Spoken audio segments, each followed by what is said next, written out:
Gjirokastra sot është me gjallë se kur festa e 8 marsit ka mbushur rrugicat e Kaldrëmta plot me fytyra të reja, si nga vendasit ashtu edhe vizitorët e huaj, të cilët kanë zgjedhur që ta kalojnë këtë datë të shënuar në qytetin e Gurt, ndërsa nuk kanë munguar edhe lulet që janë shpëndarë nëpër bizneset e pazarit karakteristik.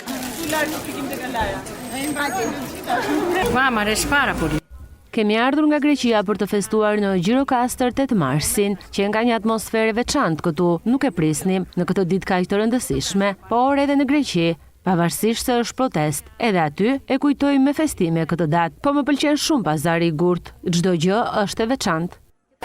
8 marsi, një datë historike shumë e rëndësishme për gratë, ndaj vendosëm që ta kalojmë në Gjirokastër të festojmë bashkë me ju.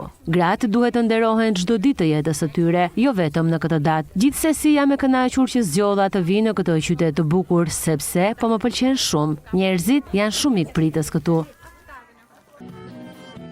Gjithashtu, po në kuadër të ditës ndërkombëtare të gruas, në Gjirokastër u organizua edhe një aktivitet i veçantë muzikor. Ishte Big Band që performoi në kuadër të turit të tij koncentror në 12 qarqet e vendit në pazarin karakteristik, duke bërë që kjo ditë e veçantë të festohej mes muzikës dhe argëtimit.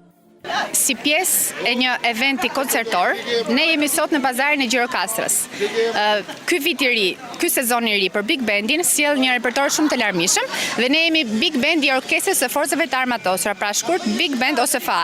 Dhe sot ndodhemi në pazarin e Gjirokastrës me një super atmosferë, me kaq shumë njerëz dhe me një kohë kaq të bukur. 8 marsi shërben jo vetëm për bashkimin e grave pa dallim feje, race, kulture, gjuhe dhe prejardhjeje, por edhe për të përkujtuar përpjekjet për barazi, paqe, mirëkuptim e të tjerë për të gjitha gratë.